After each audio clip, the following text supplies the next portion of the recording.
தினமலர் நேயர்களுக்கு வணக்கம். உரைகள் நிகழ்ச்சிக்கு வரவேற்கிறோம்.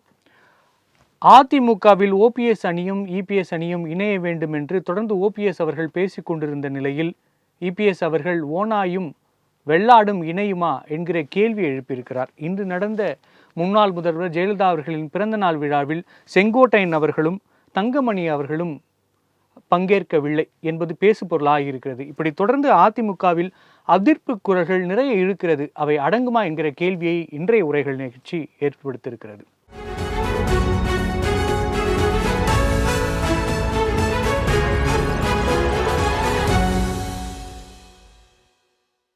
என்பது குறித்து விவாதிக்க நம்மோடு இணைந்திருக்கும் விருந்தினர்கள் அதிமுகவை சேர்ந்த திரு விஜயகுமார் அவர்கள். வணக்கம் சார். வணக்கம். மற்றும் ஓபிஎஸ் ஆதரவாளர் திரு ஆபின் வைத்தியநாதன் அவர்கள். வணக்கம் சார். விஜயகுமார் சார், எம்ஜிஆருக்கு பிறகு நடந்த போராட்டங்களை பற்றி உங்களுக்கு தெரியும். யார் அந்த கட்சி, யார் உண்மையான அதிமுகன்னு.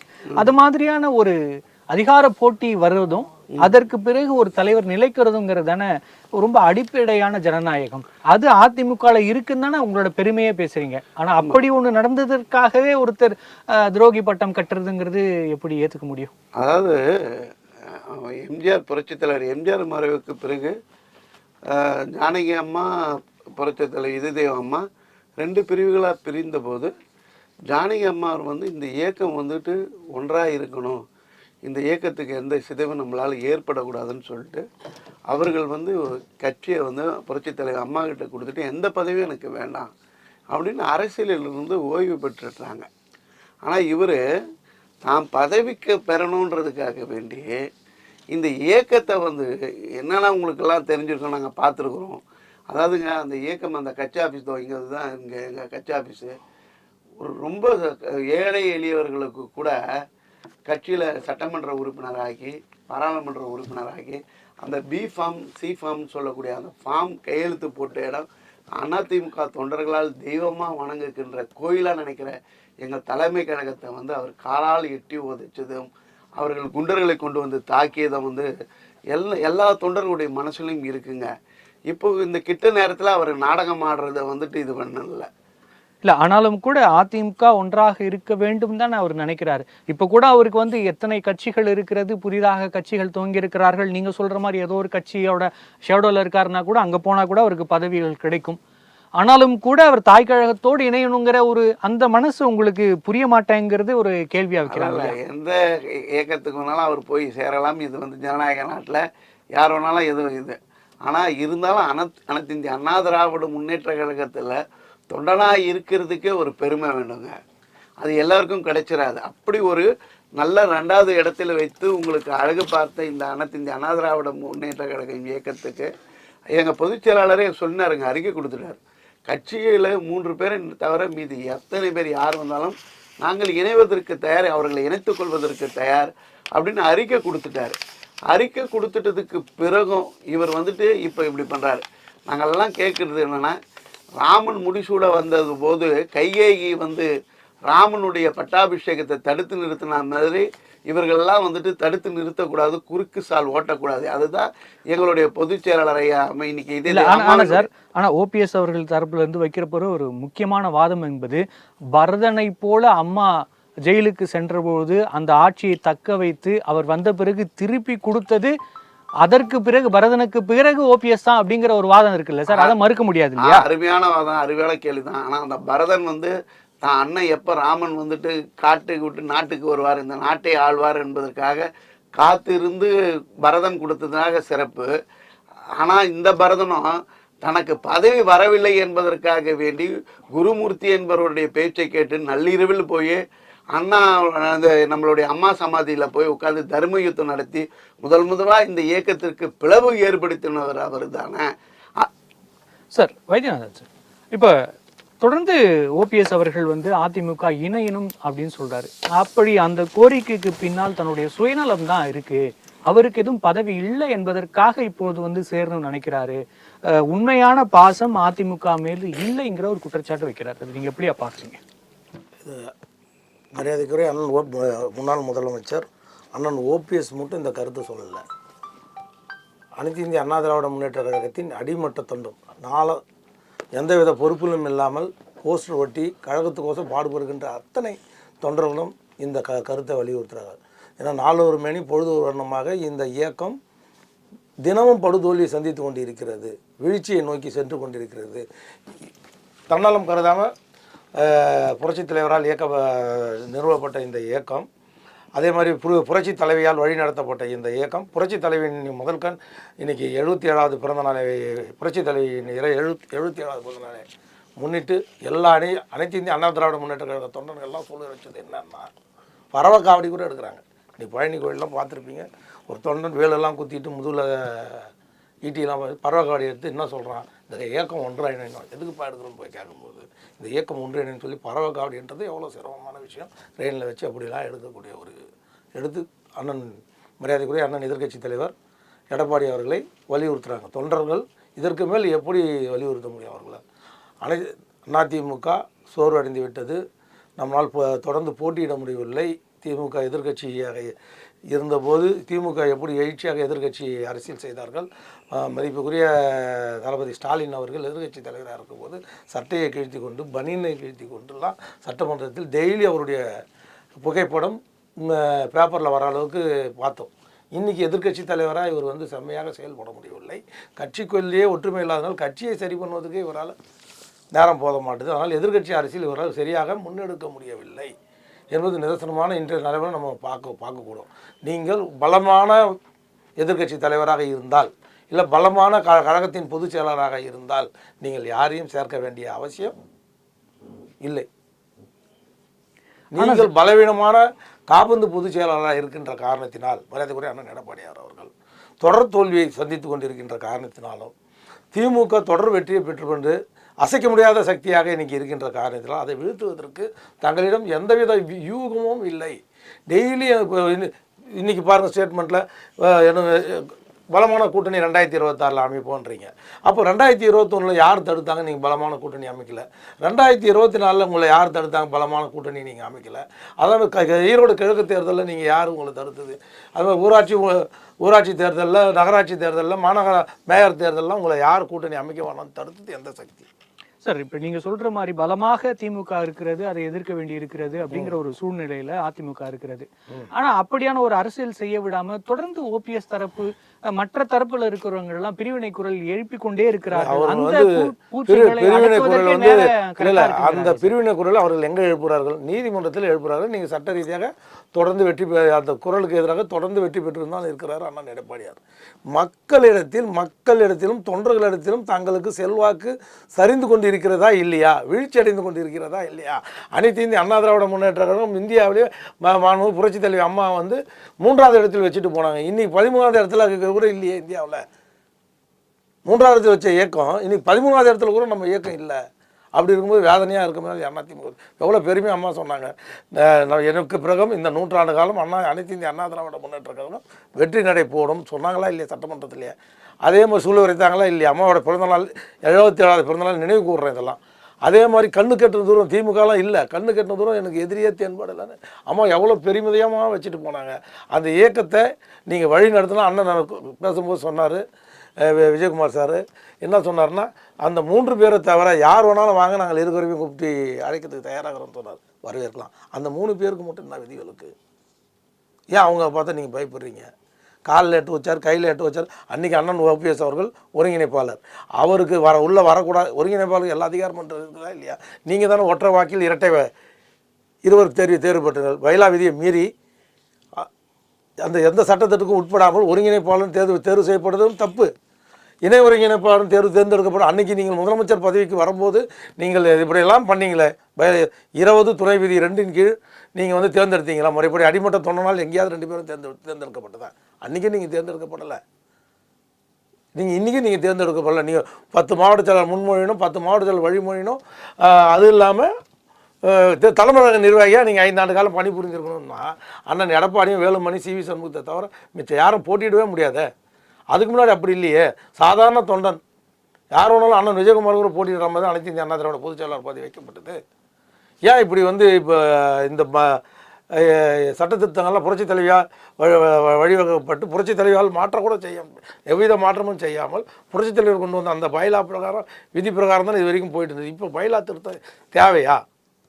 இதுதான் தொண்டனுடைய அடிமட்ட தொண்டனுடைய கருத்தாக இருக்குது. அது மட்டும் இல்லை, முக்கியமான ஒரு விஷயம், நீங்கள் வெற்றிக்கு இன்றைக்கி இருக்க தட்பவெட்ப நிலைக்கு ஏற்ற மாதிரி ஒரு நல்லதை சொல்லுங்கள்.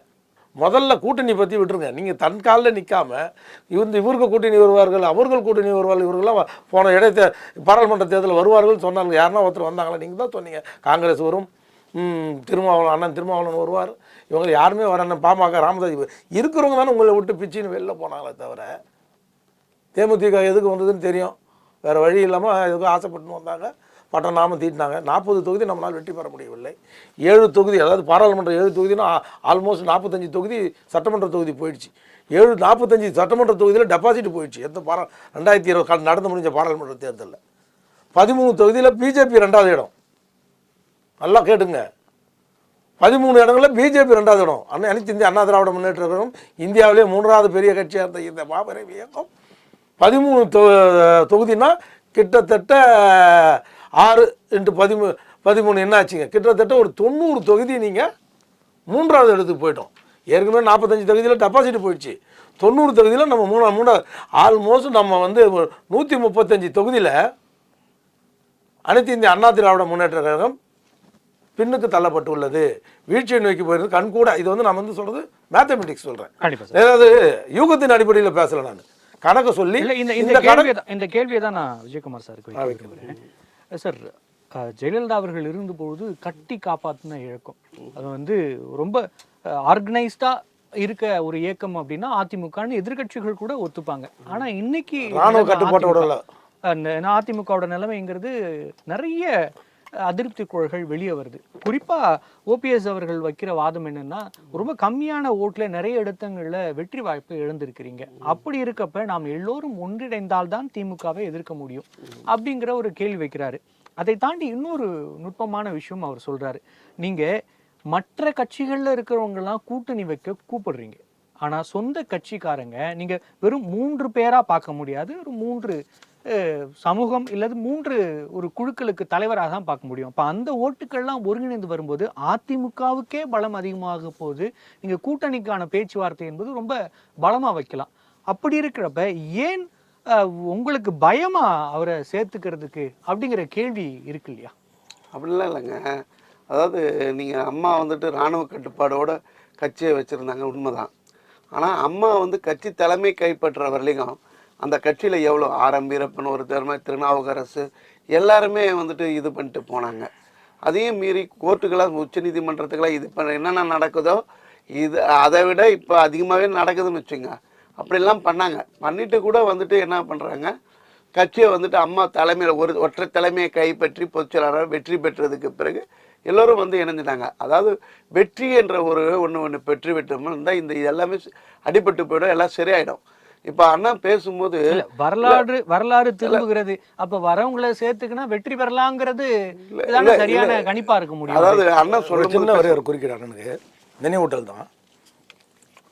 2021 மாண்புமிகு மத்திய அமைச்சர் அமித்ஷா அவர்கள் லீலா பிளாலஸ் ஹோட்டலில் வந்து விடிய 4:30 மணி வரைக்கும் 9:30 மணிக்கு ஆரம்பித்த அந்த பேச்சுவார்த்தை அண்ணன் ஓபிஎஸ் அண்ணன் இபிஎஸ் அவர்கள் அழைச்சு மத்திய அமைச்சர் அமித்ஷாஜி அவர்கள் பேசுகிறார்.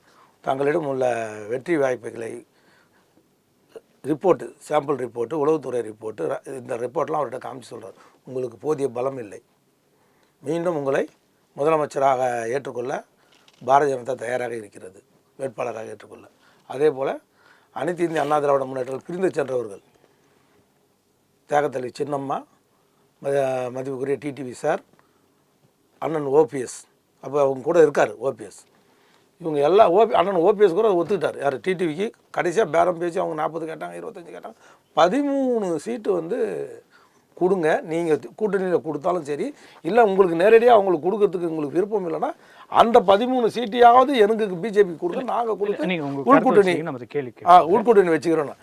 மீண்டும் அண்ணன் டிடிவி சார் வந்து சொல்லிட்டார், என்னென்ன எடப்பாடி அண்ணன் முதலமைச்சராக ஏற்றுக்கிறதுக்கு நாங்கள் தயாராக இருக்கிறோம், நம்மளுக்கு அனைத்து இந்திய அண்ணா திராவிட முன்னேற்ற கழகம் அம்மா இல்லாத இந்த நேரத்தில் மீண்டும் 3வது முறையாக இந்த கட்சி தொடர்ந்து வரணும். அது எல்லாரும் காமன் ஒத்துக்கணும். நீங்கள் அன்றைக்கி ஒத்துந்துட்டா இன்னைக்கு திமுக என்ற கட்சி வந்து மக்கள் விரோத மக்கள் கட்சி இன்னைக்கு வந்து. விஜயகுமார் சார், இந்த கேள்விக்கு பதில் வச்சிருங்க. நம்ம தொடர்ந்து அந்த கேள்வி கூட போயிடலாம். ரெண்டும் ஒரே கேள்வி இல்லை தான். இது என்னதான் சார் பயம்? இல்லை இப்போ அண்ணன் தான் சொல்கிறாரு, பாரதிய ஜனதா கட்சியினுடைய அமித்ஷா மத்திய அமைச்சர் வந்தார். இதே மத்திய அரசு தானே சசிகலா அம்மா வந்துட்டு முதலமைச்சர் ஆக்காமல் கவர்னரை வர விடாமல் இந்த கட்சியை வந்துட்டு ஃபுல்லாக என்னென்ன பண்ண முடியுமோ அவ்வளோத்தையும் பண்ணது. ஓபிஎஸ்ஸை தூண்டி விட்டு அவரை வந்துட்டு போய் தர்ம யுத்தம் பண்ணி வச்சது. நீங்கள் சொல்கிற கதை என்ன ஆயிருக்குன்னா, நீங்கள் சொல்கிற மாதிரி 13 சீட்டு நடந்ததோ நடக்கலையோ, இவர் அண்ணன் சொல்கிற வாதத்துப்படியே வந்திருந்தா கூட தேர்தலில் வந்து தோக்கலாங்க போகலாங்க வரலாங்க. எல்லா கட்சியும் வந்து தேர்தல் களத்தில் தோற்பது வெற்றி பெறுவதெல்லாம் சகஜம். ஆனா ஒரு இயக்கம் இருக்கணும். ஆனா ஒரு 11 தேர்தல்களை தொடர்ந்து தோத்துக்கிட்டே இருக்கீங்க. 11 ஓபிஎஸ் குற்றச்சாட்டு இன்னைக்கு அந்த 11 தேர்தலில் வந்து போது பார்த்தீங்கன்னா, அந்த இப்போ நடந்த பாராளுமன்ற தேர்தலை தவிர்த்து மீதி எல்லா தேர்தலும் ஓபிஎஸ் எங்க கூட தானே இருந்தாரு. அவர் தனியாவா இருந்தாரு. தலைமை யார் சார் எடுத்துட்டு? அவர் தானே பொறுப்பேற்கணும்ங்கறத தெளிவா சொல்றேன் சார். 2021 சட்டமன்ற தேர்தலிலேயே அனைத்து இந்திய அண்ணா திராவிட முன்னேற்ற கழகம் 10 ஆண்டுகள் ஆட்சி செய்திருந்தது. புரட்சி தலைவி இதே தெய்வம் அம்மா அவர்களை மறைவுக்கு பிறகு இந்த தேர்தலை சந்திக்கிற இயக்கம். அப்படி சந்திக்கும் போது கூட எதிர்கட்சிகள் வந்து மாபெரும் கூட்டணியை அமைச்சு தேர்தலை சந்திக்கின்ற போது கூட எங்களுக்கும் அவர்களுக்கும் உள்ள வாக்கு வங்கி என்பது வெறும் 3% தான். இவர் தேனி மாவட்டத்தில் தன் சொந்த மாவட்டம் தன் தொகுதியை தவிர்த்து இவர் வெற்றி பெறலைங்க. ஓபிஎஸ் நிறைய இடத்துக்கு பிரச்சாரத்துக்கே வரல. நிறைய பிரச்சாரத்துக்கு ஒவ்வொருத்துக்கும் அண்ணனுக்கு தெரியும் பிரச்சாரத்துக்கெல்லாம் யாரும் வெற்றி பெறாத இடத்துல அவர் மகன் வெற்றி பெற்று காமிச்சாரு.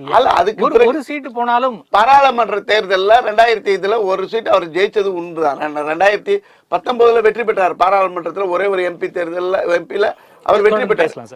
ஆனா நான் சொல்றது 2021 சட்டமன்ற தேர்தலில் அனைத்து இந்திய அண்ணா திராவிட முன்னேற்ற கழகம் என்ற மாபெரும் இயக்கம் தோல்வியை சந்திப்பதற்கு காரணமே ஓபிஎஸ் அவர்கள் தாங்க. அந்த காரணத்தை சரி செய்யறதுல என்ன சார் பிரச்சனை உங்களுக்கு? அதான் கேட்கிறாரு.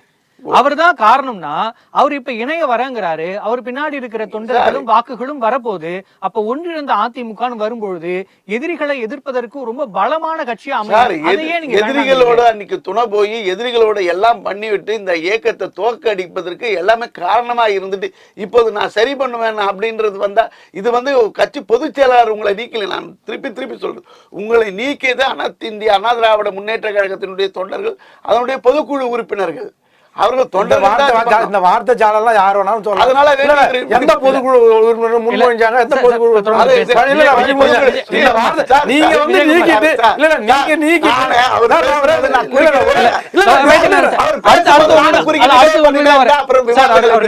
விஜயகுமார் நீங்க தொடருங்க. நீங்க சொல்ற மாதிரினா அவர் சொல்ற மாதிரி அதே வார்த்தையை நான் வைக்கிறேன். வார்த்தை ஜாலங்கள் தான். இங்க யார் வந்து அதிகாரத்தில் இருப்பாங்கன்னு தெரியும், யாரோட வார்த்தைகள் இங்கு எடுபடும்ங்கிறது தெரியும். அப்படி தன்னுடைய கட்சியை கட்டுப்பாடோட வச்சிருக்கிறதா ஒரு தலைமைக்கு அழகு. அப்ப அவரை மீறி நடந்தது, அவரோட இஷ்டம் இல்லாம இது நடந்ததுங்கிறீங்களா? யாரோட இஷ்டம் இல்லாம? எடப்பாடி அவரோட இஷ்டம் இல்லாம தான் ஓபிஎஸ் அவர்கள் நீக்கப்பட்டாருன்னு சொல்றீங்களா? இல்ல, நான் என்ன சொல்றதுன்னா, கட்சி தொண்டர்கள் ஒரு மனதா தீர்மானத்தை கொண்டு வந்தார்கள். பொதுக்குழு உறுப்பினர்களோட அதிபெரும்பான்மை தொண்டர்கள் என்ன சொல்றாங்களோ அதை ஏற்று செயல்படுத்த வேண்டியதுதான் பொதுச் செயலாளருடைய இது. அதனால பொதுச் செயலாளர்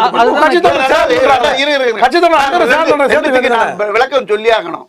நீங்க ஆரம்பிச்சு போது இன்னைக்கு அம்மாவுடைய 77வது பிறந்த நாள், அண்ணன் KA செங்கோட்டையன் வரல, அண்ணன் தங்கமணி வரல அப்படின்ற குற்றச்சாட்டை நான் மறுக்கிறேன். அண்ணன் தங்கமணி அவர்கள் அவருடைய சொந்த தொகுதியான குமாரபாளையத்தில் இன்னைக்கு இதே அம்மாவுடைய பிறந்த நாளை வெகு சிறப்பாக கொண்டாடி இருக்கிறார்.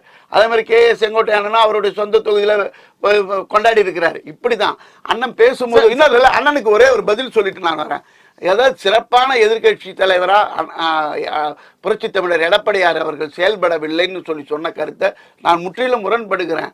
அதாவது வந்துட்டு எங்கள் புரட்சி தமிழர் ஐயா எடப்பாடியார் தான் இந்த திமுக அரசை எதிர்த்து கண்டன குரல் எடுத்து இந்த விடியா திமுக அரசு கள்ளச்சாராய மரணங்கள் ஏற்படுகின்ற போதெல்லாம் போராட்டத்தை நடத்தியவர், மனித சங்கிலியை நடத்தினவர், கவர்னரை சந்தித்து மனு கொடுத்தவர், இன்னைக்கு யார் அந்த சார் என்ற கேள்வி கேட்டவர், டங்ஸ்டன் சுரங்கத்தை இன்னைக்கு மதுரையில் இருந்து அது நாசகார சுரங்கத்தை மத்திய அரசு மூடிதுன்னா இவர் சட்டமன்றத்தில் போர் பரணி பாடியது தான். சிங்கம் போல ஐயா எடப்பாடியார் அவர்கள் கர்ஜித்த காரணத்தினாலதான் இன்னைக்கு அந்த டங்ஸ்டன் சுரங்கம் மத்திய அரசு பின்வாங்கியது. சரிதான் சார். ஆனா அதிகப்படியான செய்திகளிலும் பத்திரிகையாளர் சந்திப்பிலும் கேட்கப்படுற கேள்விகள் என்பது அதிமுகவின் உள்கட்சி பூசல்கள் சம்பந்தப்பட்டதாகவும் அதிருப்தி சம்பந்தப்பட்டதாக தான் இருக்கு.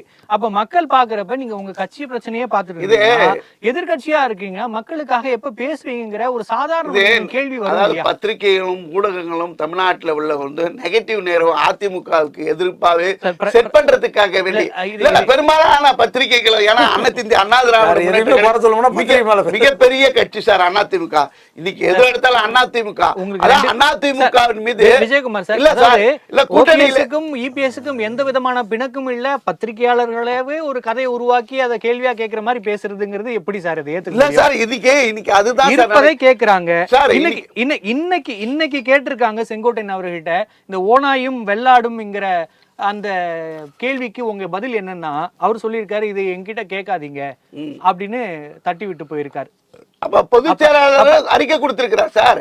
அதாவது வந்துட்டு கதிரும் கலையும் வந்துட்டு ஒன்னா இருந்தா வெள்ளாண்மை விளையாது அப்படின்றது அவர் அறிக்கை கொடுத்திருக்கிறார். எங்க பொதுச் செயலாளர் அறிக்கை கொடுத்ததுக்கு பிறகு அதை பத்தி விமர்சனம் செய்யறது வந்துட்டு ஒரு தொண்டனுடைய கடமை கிடையாது சார். விமர்சனம் செய்ய வேண்டாம், ஆனா வந்து இபிஎஸ் சொன்னது சரிதானே அப்படிங்கிற வாதத்தை வைக்கலாமே சார். அவர் அந்த அதிமுக தான் இருக்காரு அப்படின்னா நீங்க ஓபிஎஸ் வந்து வேண்டாம்னு நினைக்கிறாரு, இபிஎஸ் ஓட கருத்து ஏத்துக்கிறாரு, தலைமையோட கருத்து ஏத்துக்கிறாருன்னா ஆமா அவர் சரியா தானே சொல்லியிருக்காரு அப்படிங்கிறத சொல்லலாம். ஆனா அந்த கேள்வியை நான் தவிர்க்கிறேன்னு சொல்லிட்டு போறாருன்னா அவரோட ஒப்பீனியன் என்னங்கிறது எல்லாருக்கும் தெரியும். அப்ப அப்படியான விஷயங்கள் எல்லாரும் நீங்க சொல்றதையும் எடுத்துக்கலாம், நான் சொல்றதை கூட எடுத்துக்கலாம். ஒரு தலைவர் சொன்னதுக்கு பிறகு அந்த தலைவர் சொன்ன கருத்துல நம்ம எதுக்கு பதில் சொல்லணும்? அதனால அதை கடந்து போயிருக்கலாம், அப்படி கடந்து போயிருக்கலாம், இப்படி இருக்கலாமே தவிர நீங்க அதாவது 15-20 நாளா என்ன செங்கோட்டையன் அண்ணன் கையில எடுத்து எல்லா பார்த்தீங்க. அவர் என்ன சொன்னாரு, எங்களுக்கு பொதுச் செயலாளர் புரட்சி தமிழர் எடப்பாடியார் பிரதான எதிர்கட்சி தலைவர் அப்படின்னு அவரு அறிக்கை கொடுத்துட்டாரு. அவர் கூட்டத்திலேயே பேசிட்டார், எல்லாம் பண்ணிட்டாரு. ஆனா அனைத்து இந்திய அண்ணா திராவிட முன்னேற்ற கழகம் வலிமையாக இருக்கிறது. நிறைய கட்சிகள் வந்து கூட்டணி பேச்சுவார்த்தை நடத்தி கொண்டிருக்கிறார்கள். வெற்றியை நோக்கி 2026 எங்கள் புரட்சி தமிழர் எடப்பாடியார் தான் முதலமைச்சராக. கூட்டணியை தாண்டி, கூட்டணி பேச்சுவார்த்தைகளை தாண்டி இருக்கிற அரசியல் அந்த கட்சியில இருக்கிற தலைவர்களோட திருப்தியை பெருமா அதிமுக என்கிறதா இறுதியான என்னோட கேள்வியா இருக்கு. நீங்க கேட்டது சரியா, திருப்பி ரெண்டாவது கூட்டணி அமைக்கிறத தாண்டி கட்சிக்குள்ள இருக்கிற மூத்த தலைவர்களோட முழு ஆதரவை அதிமுக பெற்றிருக்கிறதா, இந்த அதிருப்தி குரல்கள் முழுவதுமாக அடங்குமா என்பதா என்னோட இறுதியான கேள்வியா. அதாவது நீக்கப்பட்ட தலைவர்களை தவிர மீது அத்தனை மூத்த தலைவர்களும் ஐயா எடப்பாடியாரை பொதுச் செயலாளரை ஏற்றுக்கொண்டு இன்னிய வரை களத்தில் நின்று கொண்டிருக்கிறார்கள். அதனால அனைத்து இந்திய அண்ணா திராவிட முன்னேற்ற கழகம் மகத்தான வெற்றியை பெற்று நீங்க கேட்ட இந்த கேள்விகளுக்கு 10 தோல்வி 11 கேள்வி எல்லாத்துக்கும் முற்றும் பெறும் விதத்துல நாங்கள் வந்து வெற்றி பெற்று இதற்கெல்லாம் தக்க பதிலடியை ஐயா எடப்பாடியார் சட்டமன்ற தேர்தலில் நாங்கள் பதிலடியா தருவோம். கண்டிப்பா சார். சார் வைத்தியநாதன் சார், யார் வெள்ளாடு யார் துரோகி என்பதெல்லாம் மக்களுக்கு தெரியும் அப்படிங்கிற ஒரு விஷயத்த 2 பேருமே சொல்லியிருக்காங்க. ஐயா ஓபிஎஸ் அவர்களும் சொல்லியிருக்கிறார்கள், டிடிவி அவர்களும் சொல்லியிருக்கிறார்கள்.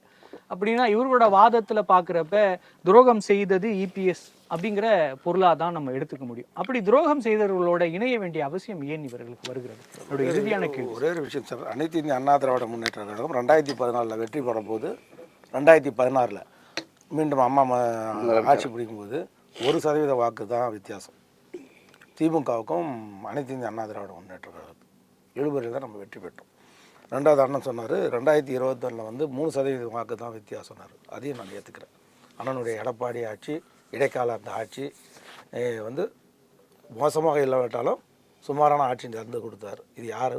தியாகத்தலைவி சின்னம்மா வந்து ஒருங்கிணைப்பாளர், இவங்க எல்லாருடைய முயற்சியால் தான் அவர் வந்து முதல்வர் ஆனார். அனைவருடைய முயற்சியால் ஆட்சியை சிறப்பாக நடத்தினார்னு கூட சொல்லலாம். ஆனால் 2021 அப்புறம் அவர் வந்து எல்லாரையும் கைட்டி விடணுன்ற ஒரு முடிவோடு நம்ம சிறைச்சாலையில் யார் உங்களுக்கு பதவி வழங்கினாங்களோ அவங்க சிறைச்சாலையிலேருந்து வெளியில் வரக்கூடாததுக்கு என்னென்ன வேலை பார்க்கணும் அனைத்து வேலையும் பார்த்தீங்க. வெளியில் வந்ததுக்கப்புறம் அந்த அம்மா அனைத்து இந்திய அண்ணா திராவிட முன்னேற்ற கழக பொதுச் செயலாளராக இருக்கிறவங்க அவங்க கார்லேருந்து கொடியை கைட்ட வச்சு ஒரு டிஜிபி அனுப்பி எவ்வளோ தொல்லை கொடுத்தீங்க. வரம் கொடுத்தவங்க தலையிலே கை வச்சு பார்த்தீங்க. இது எல்லா நிகழ்வுகளையும் நம்ம கடந்த காலத்தில் பார்த்துட்டோம். அப்போ என்ன ஆச்சுன்னா, இப்போ எதுக்கு சொல்ல வந்தேன்னா, 22 ஜூன் மாதம் நடந்த பொதுக்குழு வரைவு தீர்மானத்தில் அண்ணன் ஒருங்கிணைப்பாளருக்கே தெரியாமல் ப்ளூ பிரிண்ட்னு சொல்லுவோம் இல்லையா, என்னென்ன அந்த தீர்மானம் கொண்டு வரத்தில் வந்து இவங்க அண்ணன் சிவி சண்முகம் இவங்கெல்லாம் சேர்ந்து எடப்பாடிலாம் சேர்ந்து ஒரு ஒருங்கிணைப்பாளர், அன்றைக்கி தேதியில் அவர் ஒருங்கிணைப்பாளர், 22லேயே அவர் வந்து கட்சிக்கு ஒற்றை வாக்கில், நல்லா புரிஞ்சுங்க, ஒற்றை வாக்கில் இரண்டு பேர் தேர்வு, ஒருங்கிணைப்பாளர், இணை ஒருங்கிணைப்பாளர், 2 பேரும் ஒரே ஓட்டில் தானே இது பண்ணீங்க. அன்னைக்கு வந்து யார் வெள்ளாடு யார் ஓனாயின்னு தெரியலையா? ஒரு ஓட்டில் 2 பேர் தேரும்போது அன்னைக்கு வெள்ளாடும் இந்த ஓனாய் கதையெல்லாம் அன்னைக்கு ரொம்ப நியாயம் தான் சார். இவ்வளவு செய்த இபிஎஸ் தரப்போடு இணைய வேண்டிய அவசியம் என்ன? உங்களுக்கு யார் ஓனாயின்னு தெரிஞ்சிருச்சு, ஏன் ஓனாயோடு சேர வேண்டிய அவசியம் என்ன? அதுதான் அனைத்து இந்திய அண்ணா திராவிட முன்னேற்ற கழகம் பொன்மனச்சம்பல் இந்த இயக்கத்தை ஆரம்பிக்கவில்லை. அனகாபுத்தூர் ராமலிங்கம் என்றவர் சாதாரண தொண்டன் இந்த இயக்கத்தை ஆரம்பித்தான். அந்த இயக்கத்தில் தன்னை இணைத்து கொண்டவர். அப்போ அவருடன் போன ஒரே ஒரு சட்டமன்ற உறுப்பினர் யாருன்னா திருவள்ளூர் மாவட்டத்தை சேர்ந்த, அண்ணனுடைய மாவட்டத்தை சேர்ந்த ஒரு சட்டமன்ற உறுப்பினர் தான் போனார். அன்றைக்கி வந்து பெரும்பாலும் பலம் யார்கிட்ட இருந்தது? திமுகவோட இருந்தது. ஆனால் அதனால் அதுக்கப்புறம் அப்புறம் மதிவாணன், அதுக்கப்புறம் எல்லாரும் பண்டுட்டியார் எல்லாரும் பின்னாடி தான் போனவங்க அன்றைக்கி. அதனால் பலமும் பலவீனமும் வந்து இன்றைக்கி தியாகத்தளி அப்படி பார்த்தீங்கன்னா தியாகத்தளி சின்ன 132 சட்டமன்ற உறுப்பினர்கள் இருந்தாங்க. அன்றைக்கி அவங்களால் முதலமைச்சராக தேர்வு செய்யப்படலையே. இதே எடப்பாடி அண்ணனூர் அவங்களுடைய அந்த ஃபார்மில் கையெழுத்து போட்டிருக்காங்க, தேர்வு ஃபார்மில். ஓபிஎஸ் போட்டார்ல. இவர் அண்ணன் அடிக்கடி சொல்கிறாரு, அவர் ஏன் தர்ம யுத்தம் பண்ணார், எல்லாம் பண்ணார், நடந்தது போச்சு. அன்றைக்கி வந்து இதே பிஜேபி வந்து நாட்டின் நலன் கருதியோ இல்லை அவங்க கட்சியை கைப்பற்றலான்ற குறுகிய மனப்பான்மையிலேயே கூட இதை செய்திருக்கலாம். ஆனால் அதுக்கப்புறம் அவங்க திருந்திட்டாங்க. திருந்தி இந்த கட்சி அதிமுகவுக்கு மாற்று வந்து இது திமுகவுக்கு மாற்று அதிமுக தான். அதிமுக இல்லாமல் தமிழ்நாட்டில் நம்ம கால் எடுத்து வைக்க முடியாது என்பதை பல தேர்தல்கள் தேதி வழியாக நிரூபணம் ஆயிடுச்சு. இப்போ என்ன உணர்ந்து என்ன சொல்கிறாங்க, 2021 அப்புறமே நீங்கள் எல்லாம் ஒற்றுமையாக இருங்க. நீங்கள் ஒற்றுமையான அதிமுக. அன்றைக்கி காங்கிரஸ் சொன்னது தான். அன்றைக்கி ஜானகி அம்மா கிட்ட காங்கிரஸ் வந்து ஜானகி அம்மா காங்கிரஸ் ராஜீவ்காந்தி கிட்ட கேட்கும்போது நீங்கள் ஒற்றுமையான அதிமுக தான் என்னுடைய ஆதரவுனாங்க. அதே டைலாக் தான் இன்றைக்கும் சொல்கிறாங்க. யார்? பிஜேபி. அன்றைக்கி தேசிய கட்சியான காங்கிரஸ் என்ன சொல்லிச்சோ, இப்போ பிஜேபியின் வற்புறுத்தலின் பேர் தான் இல்லது அழுத்தத்தின் பேர் தான் இப்போ அதிமுகவில் இணைய முற்படுறாரா ஓபிஎஸ்ங்கிற கேள்வி. அவர் வந்து ஓபிஎஸ் அண்ணன் வந்து என்றைக்குமே தன்னுடைய சொந்த காலில் அம்மா 3 முறை முதலமைச்சராக தனக்குன்னு ஒரு கோஷ்டியை உருவாக்கியவர் கிடையாது. அம்மாவுடைய தொண்டர்கள் தான் அவருடைய தொண்டர்கள். தனக்குன்னு என்றைக்குமே ஒரு குரூப் உருவாக்க மாட்டார், அந்த குரூப்புக்கு தீனி போட மாட்டார். அவர் அம்மா என்ன வேலை கொடுக்குறாங்களோ அந்த வேலையை செய்து வந்தார். திரும்ப நீங்கள் இப்போ இது மாற வேணாம். தங்கமணி கடந்த ஆண்டும் தங்கமணியோட தொகுதியில் அம்மாவோட பிறந்தநாள் கொண்டாடினாங்க. ஆனால் காலையில் இந்த நிகழ்ச்சியை கலந்து கொண்டு விட்டுட்டு தான், தலைமை கழக நிகழ்ச்சியில் கலந்துட்டு தான் போய் அவங்க அம்மாவோட பிறந்தநாள் கொண்டாடுவாங்க. ஆனால் கே செங்கோட்டையனும் கடந்து ஒவ்வொரு ஆண்டும் அம்மாவோட நிகழ்ச்சியில் கலந்துப்பாங்க. இது கலந்துட்டு தான் எல்லாருமே.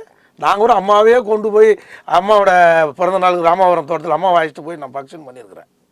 ஆனால் தலைமை கழக நிகழ்ச்சி முடிச்சுட்டு தான் அம்மா அங்கே வருவாங்க ராமாவரம் தோட்டத்துக்கு. இதுதான் காலகாலமாக இருக்கிற வழக்கம். அப்படி இருக்கிற இந்த காலத்தில் அம்மாவோட 58வது பிறந்தனால மிக சிறப்பாக ராமாவரம் தோட்டத்தில் நான் நடத்தி காமிச்சிருக்கேன். அதனால் என்ன சொல்ல வரேன்னா, மனது ஒத்துப்போகவில்லை, மனங்கள் இணையவில்லை. அண்ணன் மைத்ரேயன், டாக்டர் மைத்ரேயன் சொல்லாமல் மனங்கள் இணையவில்லை. இதில் வந்து ஒருத்தர் எதுக்கு பார்த்துக்கணும் போகணுன்றதுனால தான் அவங்க வெற்றிக்கு இவர் வந்து நம்ம எவ்வளோ சொன்னால் கூட திரும்ப அந்த வெற்றிக்கு ஊர் விளைவிக்க விதமாக ஓனாய் கதை, வெள்ளாடு கதையெல்லாம் சொல்லி ஓமையை சொல்கிறது வந்து அவங்க வந்து மனதார ஏற்றுக்கொள்ளவில்லை. கட்சி இணைய வேண்டும், திமுக தீயசக்தி திமுகவே வீழ்த்த வேண்டும், இதற்கு அனைவரும் ஒன்றிணைய வேண்டும். அப்படி ஒன்றிணைய தவறவிட்டால் நீங்கள் அத்தனை பேரும் ஒதுங்குங்கள், தொண்டர்கள் புதிய தலைவரை தேர்ந்தெடுத்து கொள்ள தயாராக இருக்கிறார்கள். அனைத்து இந்த அண்ணா நீங்கள் 4 பேருக்குமே சொல்கிறேன், நான் இந்த 3 சொல்கிறேன். அண்ணன் ஓபிஎஸ், டிடிவி, தியாகத்தளி சின்னம்மா, 5வது ஆளாக கேசி பழனிசாமிக்கும் சேர்த்தே சொல்கிறேன். நான் நீங்கள் நிகழ்ச்சியோட இறுதிக்கு வந்துட்டேன் சார். அதுதான் சொல்ல வரேன். நீங்கள் அனைவரும் ஒன்று சேர்ந்து இயக்கத்தை வழி நடத்துங்கள். வெற்றி நடை அம்மா சொன்ன மாதிரி எனக்கு பிறகு 100 காலம் வெற்றி நடை போடுறோம். அந்த வாக்கு அம்மாவுடைய 77வது பிறந்த நாளில் அனைத்து இந்திய அண்ணா திராவிட முன்னேற்ற சூழ்நிலை. இல்லைன்னா உங்களை 4 பேருமே புறக்கணிக்க அம்மா தொண்டர்கள், ஐயா புரட்சித் தலைவர்களுடைய தொண்டர்கள் தயங்க மாட்டார்கள். மிக விரைவில் இன்னும் 10 நாளில் அண்ணன் எடப்பாடி டெல்லி திகார் சிலைக்கு செல்வது உறுதி. இதை ஏற்றுக்கலாம். நன்றி சார். நம்முடைய விவாதத்தில் பங்கு கொண்டு பல்வேறு கருத்துக்களை நம்மோடு பகிர்ந்து கொண்டமைக்கு நன்றி. நன்றி, வணக்கம். மற்றும் ஒரு நிகழ்ச்சியில் சந்திக்கலாம்.